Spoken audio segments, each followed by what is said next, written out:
একজন নতুন বাগানি যদি বাগান শুরু করতে চায় তাহলে কিন্তু বাগানে প্রচুর পরিমাণে কিন্তু খরচ দিনের পর দিন বেড়ে গেছে।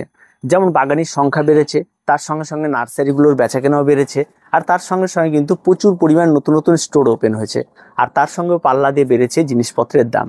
তো গার্ডেনিং জিনিসপত্রের দাম কিন্তু আগেও এত ছিল না, বর্তমানে যত দাম যে হারে বেড়েছে। তো আমি যদি একজন নতুন বাগানি হই এবং বাগান শুরু করতে চাই, তাহলে সবার প্রথমে এসে যদি আমার 10টি টব দিয়ে আমি বাগান শুরু করি, যদি 6 ইঞ্চি মাপের টবও ধরি, তাহলে 50 টাকা যদি দাম হয় প্লাস্টিক টব, তাহলে কিন্তু 500 টাকা খরচ রয়েছে। আর তার সঙ্গে যদি আমি এই সমস্ত গাছগুলিতে লাগানোর জন্য যদি ইনডোর প্ল্যান্ট নিই, তাহলে এক একটা ইনডোর প্ল্যান্ট যদি আমি 100 টাকা করে ধরি, তাহলে 10টা টবের জন্য কিন্তু অন্তত 1000 টাকা, এইটি কিন্তু 1500 টাকা খরচ রয়েছে।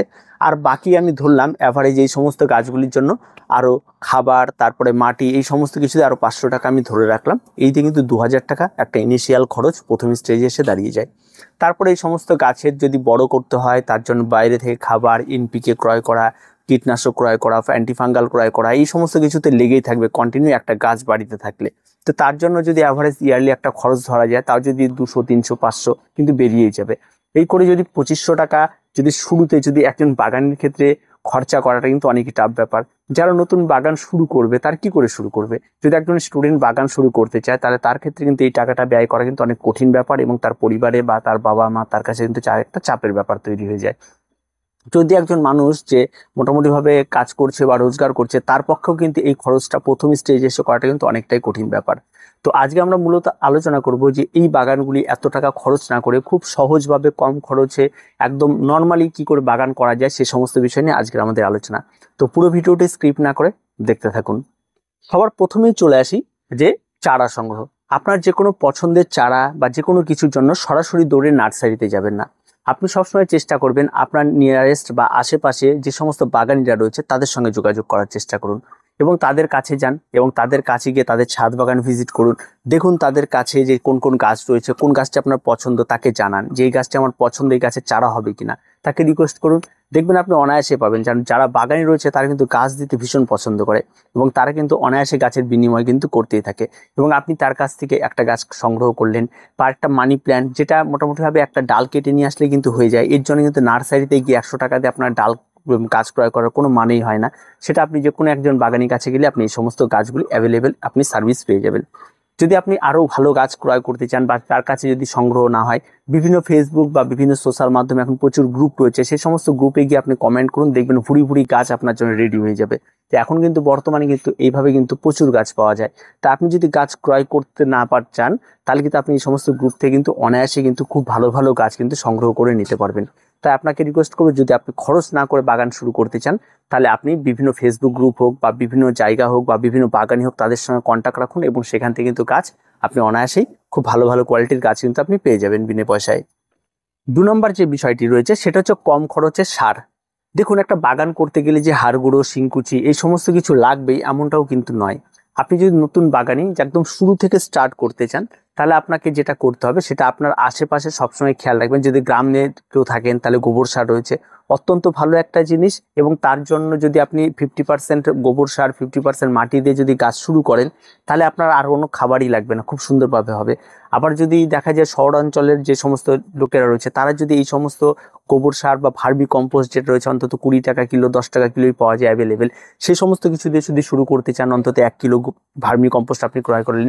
1 কিলো ভার্মি কম্পোস্টে কিন্তু অন্তত 10টা টবে কিন্তু আপনি কিন্তু গাছ করতে পারবেন মাটির সঙ্গে মিশিয়ে। আর যখনই কোনো রকম মাটি ক্রয় করছেন, মাটির সঙ্গে সবসময়ের জন্য চেষ্টা করবেন মাটিটা একবারে অনেক মাটি না ক্রয় করে আপনার বাড়িতে থাকা কোনো রকম যদি ফাঁকা জায়গা থাকে, সেখানে যদি মাটি থাকে সেখান থেকে মাটি নেওয়ার চেষ্টা করুন, বা আপনার আশেপাশে যারা ঠেলাই করে মাটি বিক্রি করে তাদের থেকে নেওয়ার চেষ্টা করুন। আর মাটি সবসময় একটু দেখে নেবেন যেন মাটিটা একটু দোআঁশ মাটি হয়, তার মধ্যে বালির ভাগটা যেন একটু বেশি থাকে। তার সঙ্গে সার মিশিয়ে আপনি বাগান করতে গেলে সেক্ষেত্রে খুব সুবিধা হয়। মাটিতে সবসময় যেন ওয়েলডেনেস রাখতে হবে। তাই মাটির সাশ্রয় কমাতে হলে আপনাকে এগুলো করতে হবে। তার সঙ্গে সঙ্গে আপনার বাড়ি পরিষ্কার পরিচ্ছন্ন করলে যে সমস্ত নোংরা আবর্জনাগুলি বের হয়, হয়তো শুকনো পাতা বেরোচ্ছে, বা আপনার প্রতিদিনের রান্নাঘরে যে সমস্ত সবজিগুলি বেরোচ্ছে সেই সমস্ত সবজির খোসা, বা আপনি লিকুইড খাবার যেমন আপনার রয়েছে সরিষার খোল, এই সরিষার খোল 1 কিলো কিনলে হয়তো 30 টাকার মধ্যে পেয়ে যাবেন। এই 1 কিলো কিন্তু আপনি ভিজিয়ে রেখে কিন্তু দীর্ঘদিন বাগানে চালাতে পারবেন এই 10টা টবে পাতলা করে অল্প অল্প করে দিয়ে। তো এইভাবে যদি আপনি এই সমস্ত কিছু নিয়ে ভাবেন, তাহলে কিন্তু আপনার খরচটা একেবারেই কমে যাবে। আর আপনি যদি একদম পুরো কর্পোরেট ভাবেন যে না, আমার গাছকে আমি হাড় গুঁড়ো খাওয়াবো, শিংকুচি খাওয়াবো, এই সমস্ত কিছু। তবে সেগুলিও করতে পারেন, তাতেও খরচ যে অনেক বেশি হবে তেমনটাও নয়, কিন্তু একটা টাইম অনেকগুলো ক্রয় করতে হচ্ছে। 1 কিলো আপনি ক্রয় করলেন, সেক্ষেত্রে কিন্তু আপনার 100 টাকাটা ইনভেস্ট হয়ে গেল এবং একরকম খাবার আসলে আরো। আর যদি আপনি তার চেয়েও কমে করতে চান, তাহলে আপনি রাসায়নিক সারের দোকানে চলে যান। আপনি সেখান থেকে অন্তত 30 টাকা দিয়ে 1 কিলো এনপিকে, সেম রেশিওর বা সুফলা যেটাকে আমরা বলি, বা ডিএপি যেটা হয়, সেরকম কোনো একটা খাবার ক্রয় করে নিয়ে আসুন। সেই সমস্ত খাবারগুলো আপনার গাছের মাটির সঙ্গে মিশিয়ে অন্তত 6 ইঞ্চি মাপের টব যদি হয়, তাহলে 1 চামচ মিশিয়ে আপনি অনায়াসে সেখানটা কিন্তু তার মধ্যে গাছ করতে পারেন। সেখানে আপনার খরচ মোটামুটি ওই 1 কিলো খাবারে 30 টাকা পড়বে। তাতে আপনি 1 বছর ধরে আপনি সেখানে অনায়াসে গাছ করতে পারেন, একদম কম খরচে। আবার অনেকে বলে রাসায়নিক সারে গাছ নষ্ট হয়, তেমন ভয় পাবার কোনো কিছু না, অনায়াসে করুন। মাঠে ঘাটে অ্যাভেলেবেল চাষবাস হচ্ছে, আপনার মাটি অতটাও খারাপ হবে না যে আপনি মোটামুটিভাবে গাছ করতে পারবেন। তবে সেটা দিয়েও কিন্তু আপনি অনায়াসে কম খরচে কিন্তু একদম ইজিলি গাছ করতে পারবেন এবং গাছও অনেক ভালো হবে। এবার যে বিষয়টি রয়েছে সেটা হচ্ছে জল। জলের কি অনেক দাম আমাদের এখানে? সেই সমস্ত জল তো অ্যাভেলেবেল পাওয়া যায়। আর যদি পাওয়া যায় তাহলে জল ব্যবহার করতে কোনো রকম অসুবিধা নেই। তাই বাগানে জল দেওয়ার বিষয়টা নিয়ে আমরা কোনো রকম খরচের মধ্যে আর ধরি না, সে সমস্ত খরচগুলি লিখি। কিন্তু বাগানের জলের মধ্যে বিষয়টি থাকে, সেগুলি হচ্ছে কিছু লিকুইড ফার্টিলাইজার থাকে। যেমন আপনার বাড়িতে রয়েছে সবজি পচা, সেই সমস্ত সবজি পচাগুলিকে একটা কন্টেনার নিন, তার মধ্যে পচিয়ে দিন। পচিয়ে দেওয়া হয়ে গেল, সেই সমস্ত কিছু হলে তখনই গাছে প্রয়োগ করুন। যখন তো গাছের গোড়া একেবারে শুকিয়ে গেছে, তখন এই সমস্ত খাবারগুলি পাতলা করে আপনি গাছে প্রয়োগ করুন। তাহলে সেক্ষেত্রে গেছে আপনার জল দেওয়া হলো, গাছে একটা নতুন খাবারও হলো, আপনার জলের বিষয়টাও আপনার খুব ইজিলি হলো এবং খুব ব্যাপার। পাতলা করে খোল জল আপনি ভিজিয়ে রাখুন। আপনি যখন গাছের গোড়া শুকিয়ে আসলে একটু খোল জল ব্যবহার করে দিন, আপনার গাছের জলের সমস্যাও মিটলো, গাছের খাবারও মিটলো। এইভাবে কিন্তু আপনাকে আস্তে আস্তে এগোতে হবে। আর জল কিন্তু তেমন কোনো সাশ্রয়ের মধ্যে আমরা ধরি না যে এখানে জলটা কেমন কি হবে, আমাদের এখানে জল অ্যাভেলেবেল পাওয়া যায়। তাই আমরা অন্তত জলের ব্যাপারটা নিয়ে এখনই ভাবছি না, জল কিন্তু আমরা অ্যাভেলেবেল দিতে পারি। তাই বলে আপনি একদম জল দিয়ে একদম গাছ মেরে ফেলবেন, গাছে গোড়ায় জল জমিয়ে দেবেন, মানে পাওয়া যাচ্ছে বলে এরকম অপচয় একদম করবেন না। গাছে জল সবসময় যেন লিমিটেড জল দেবেন, গাছের গোড়া শুকিয়ে এলে তারপরে গাছে জল প্রয়োগ করবেন। এবার সাশ্রয়ের আর একটা বিষয় থাকে যে আমরা যখন গাছ লাগিয়ে দিচ্ছি, গাছ লাগিয়ে দেওয়ার পর বছর বছর একটা মাটি চেঞ্জের এই বিষয়টা থাকে, কিন্তু বছর বছর মাটি চেঞ্জের কোনো ব্যাপার নেই। আপনারা সবসময় চেষ্টা করবেন যে একই মাটি বারবার করে ব্যবহার করার, অন্তত 3 থেকে 4 বছর ইজিলি ব্যবহার করা, যে একই মাটি বারবার করে তার মধ্যে খাবার দিয়ে, তার মধ্যে এগিয়ে দিয়ে অনায়াসে ব্যবহার করায়। আপনি চাষের মাঠ দেখুন, যেই মাঠটির মধ্যে বছরের পর বছর একই মাটিতে সার দিয়ে দিয়ে চাষবাস করছে, সেখানে যদি করা যায় একই মাটিতে বছরের পর বছর, আর সেখানে আপনার টবের মধ্যে এই সামান্য 2-1 কিলো মাটিতে কি এমন আসে যায়, সেখানে আপনি বারবার করে এই মাটি রিসাইকেল করতে পারবেন। আপনি বারবার করে এই মাটিতে সার দিয়ে, বিভিন্ন ধরনের খাবার দিয়ে মাটিটিকে রিচার্জ করে নিয়ে আপনি নতুন করে করতে পারেন। তাই আপনি একবার যদি মাটি কেনেন, তার মানে প্রতি বছর বছর মাটি কিনতে হবে এমনটা কিন্তু নয়। এই ভুলগুলি করবেন না। একই মাটিতে খুব সুন্দর গাছ হয়, হয়তো মাটিটিকে একটু ছেঁকে নিলেন, মাটি থেকে পুরোনো শিকড়গুলো বের করে দিলেন, এরকম করে। যদি আপনার সময় না থাকে, সেই শিকড়গুলো থাক না, কোনো রকম কোনো কিছু আসে যায় না, শুধু মাটিটিকে বের করে একটু ভেঙে মাটিটিকে আবার একটু হাওয়া বাতাস লাগিয়ে আবার নতুন করে আবার ওর মধ্যে বসিয়ে দিতে পারবেন, অনায়াসে করতে পারেন। কারণ যারা সিজন ফ্লাওয়ার করে তারা একবার মাটি ক্রয় করলে সেই মাটিতে কিন্তু বারবার করে গাছ করতে পারবে, বারবার করে সিজন ফ্লাওয়ার করতে পারবেন। তাই বারবার করে বছর বছর গাছ কেনা আর বছর বছর মাটি ক্রয় করা, বছর বছর টব ক্রয় করা, এই সমস্ত কিছু বন্ধ হবে। তাতে আপনার খরচটা অনেকটি কমবে। এবার আসি টবের বিষয়টা। আপনি যখন ছাদ বাগানে গাছ করছেন, তখন সবার প্রথমে আপনার আসে টবের ব্যাপারটা। এবার টবের ব্যাপারটা যখনই চলে আসবে, তখন আপনি মনে মনে ভাববেন আপনার জায়গা, সবসময় খেয়াল রাখবেন আপনার সামর্থ্য অনুযায়ী আপনি আপনার বাগান করবেন, এটাই তো স্বাভাবিক। আপনি জায়গাটিতে হয়তো দেখলেন যে আপনার জায়গাটি সাজানোর জায়গায় সিরামিক পটস দরকার, আপনি সিরামিক পট কিনবেন। আপনি যদি প্লাস্টিক পটের দরকার, আপনি প্লাস্টিক পট কিনবেন। আপনি যদি নর্মাল মাটির পটের দরকার, মাটির পট কিনবেন। যদি আপনার কোনো কিছুই না কিনতে হয়, তাহলে আপনার বাড়িতে ফেলে দেওয়া ভাঙা বালতি, ফেলে দেওয়া রঙের কোটা, জলের বোতল, এরকম প্রচুর অ্যাভেলেবেল কন্টেনার রয়েছে। সে সমস্ত কন্টেনারেও কিন্তু অনায়াসেই গাছ করা যায়। তাই সেই সমস্ত কন্টেনারগুলোকে যদি আপনি ব্যবহার করতে চান, তাহলে সেগুলি কিন্তু তেমন কোনো খরচ হয় না, সেরকম কিন্তু অনায়াস হয়। আর তাছাড়া যদি আপনি পলি ব্যাগে কাজ করতে চান, ঠিক আছে, গ্রো ব্যাগে কাজ করতে চান, তাতে খরচ কিন্তু আরও কম। পলি ব্যাগ যদি আপনি 100 টাকার ক্রয় করেন, অন্তত 100 পিসের উপরে আপনি পেয়ে যাবেন। ব্ল্যাক কালারের যে সমস্ত পলি ব্যাগগুলি পাওয়া যায়, তার মধ্যে অনায়াসে সুন্দর সুন্দর গাছ হয়ে যায়।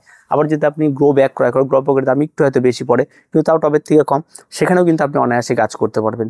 আর ও গাছ করা যদি ইচ্ছে থাকে, কোনো রকম কোনো কিছুতে কিন্তু আটকায় না, আপনি অনায়াসে এই সমস্ত কন্টেনারে কিন্তু গাছ করতে পারেন। তাই টব কেনা বা খরচ তেমন কোনো কিছু ম্যাটার করে না, আপনার যদি ইচ্ছে থাকে। এবার আসি কীটনাশক। বর্তমান বাজারে কিন্তু ভালো কোয়ালিটির কীটনাশক ক্রয় করতে গেলে প্রচুর টাকা দাম নিয়ে নেয়। তাই কীটনাশক ক্রয় করার কোনো প্রয়োজন নেই। বাগানে কীটনাশক ছাড়াই অনেক সুন্দর গাছ হয়। আর কীটনাশক যদি প্রয়োগ করা হয়, আপনি বাড়িতে, আপনার বাড়িতে যদি থাকে রসুন, অনায়াসেই থাকে।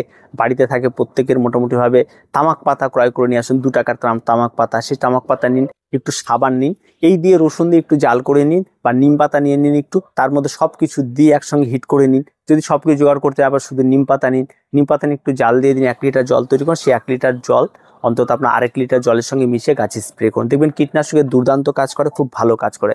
আর অ্যান্টিফাঙ্গালে কাজ করাতে চাইলে আপনার বাড়িতে গোলমরিচ থাকে সবসময়, গুঁড়ো রয়েছে, দারচিনি রয়েছে, আপনার অ্যান্টিফাঙ্গাল হলুদ রয়েছে, এই সমস্ত কিছু আপনারা গুলে নিয়ে গাছে স্প্রে করবেন, অ্যান্টিফাঙ্গালে দারুণ কাজ করে। তো ঘরোয়াও কিন্তু প্রচুর জিনিস রয়েছে, সেই সমস্ত জিনিস দিয়ে কিন্তু অনায়াসে বাগান করা যায়। আর কীটনাশক এবং অ্যান্টিফাঙ্গালের বিষয়টা ইনডোর প্ল্যান্টের ক্ষেত্রে ভাবিই না আমি, কারণ ইনডোর প্ল্যান্টের ক্ষেত্রে এই সমস্ত কিছু তেমন কোনো প্রয়োজন হয় না। যে সমস্ত গাছ নিয়ে আমরা কারবার করি সেগুলি খুব শক্ত গাছ, খুব নর্মালি গাছগুলিতে তেমন কোনো সমস্যা তৈরি হয় না। আর বর্ষাকালে সামান্য একটু সমস্যা তৈরি হলে একটু আপনি যদি যেখানে জল পড়ে না সেরকম একটা জায়গায় রাখলেই কিন্তু যথেষ্ট। এবার আসি, অনেকে মনে করে যে একটা বাগান করতে গেলে, সুন্দর একটা বাগান করতে গেলে সুন্দর একটা জায়গা তৈরি করতে হবে, সেখানে প্রচুর পরিমাণে ইনভেস্ট করতে হবে, সেখানটা একটা গ্রিন হাউস বানাতে হবে, এমনটা কোনো কিছু নয়।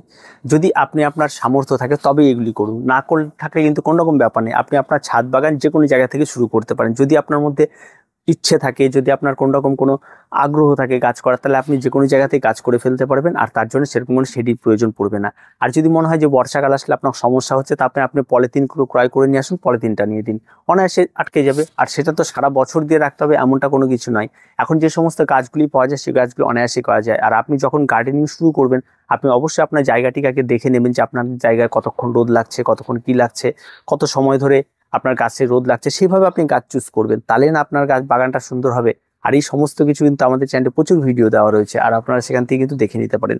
তাই আপনি যদি একজন বাগানি হয়ে থাকেন, যদি কম খরচে যদি আপনি বাগান করতে চান, তাহলে এই সমস্ত টিপসগুলি আশা করি আপনার কাছে ভীষণ কার্যকর হয়ে উঠবে। আর তাছাড়া পরবর্তীতে যদি আপনি আপনার ছাদ বাগানে যদি গাছ থেকে থাকে, সেখান থেকে আপনি নতুন নতুন চারাও অনেক তৈরি করতে পারবেন, এবং সেখান থেকে নতুন চারা থেকে আপনি আস্তে আস্তে গাছ বাড়িয়ে নিতে পারবেন। আবার যদি আপনি সন্ধানে থাকেন, প্রচুর পরিমাণ অন্যান্য গাছ দেখবেন এদিক ওদিক অনায়াসে পাওয়া যায়, বিভিন্ন গ্রুপ মিটগুলোতে পাওয়া যায়, আপনি সেখান থেকে সংগ্রহ করে নিতে পারেন। তো খুব সহজভাবে কিন্তু বাগান করা যায়। আর বাগান করা কিন্তু এরকম টাকা পয়সা এই সমস্ত কিছু ম্যাটার করে না, আপনার ইচ্ছা থাকলে খুব সহজভাবে আপনি অনায়াসে বাগান করতে পারবেন, একদম সম্পূর্ণ বিনা খরচেই কিন্তু করা যায়। তো আজকে এই পর্যন্ত, দেখা হচ্ছে পরবর্তী ভিডিওতে। প্রত্যেকে ভালো থাকবেন, প্রত্যেকে সুস্থ থাকবেন। আর কারোর যদি কোনো রকম বাগান করানোর সমস্যা হয়ে থাকে, অবশ্যই কমেন্ট বক্সে কমেন্টে জানাবেন।